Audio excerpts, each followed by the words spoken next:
గత 5 రాష్ట్రాల ఎన్నికలను కనుక గమనించినట్లయితే బెంగాల్ మరియు తమిళనాడు కాంట్రవర్సీస్ మనం చూస్తూ ఉన్నాము. సో విజయ్ జాతకరీత్యా అలాగే విజయ్ త్రిష కాంబినేషన్ కనుక తీసుకున్నట్లయితే వాళ్ళ కాంబినేషన్ ఏకనాడి కాంబినేషన్ అయ్యింది కాబట్టి ఒకవేళ త్రిష లేకుండా ఉంటే విజయ్ యొక్క రిజల్ట్ వేరే రకంగా ఉండేది.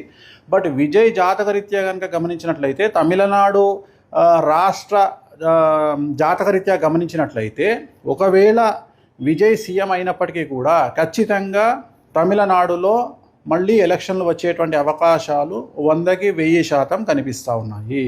అంటే రాజకీయ ప్రభుత్వ అస్థిరత అనేటువంటిది తమిళనాడు రాష్ట్రంలో ఖచ్చితంగా కనిపిస్తూ ఉంది గురువు మార్పు వల్ల.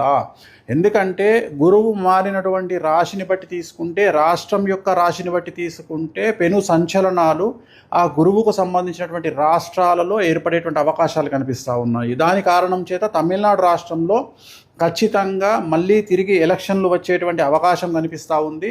అది ఇంకొక సంవత్సరం తర్వాత అవ్వచ్చు, లేదా 6 నెలల్లో అవ్వచ్చు, లేదా నెల తర్వాత అవ్వచ్చు. కానీ ఖచ్చితంగా మళ్ళీ ఎన్నికలు తమిళనాడు రాష్ట్రంలో జరిగేటువంటి అవకాశాలు 100కి 1000% కనిపిస్తూ ఉన్నాయి. ఇది ఫస్ట్ ప్రయారిటీ.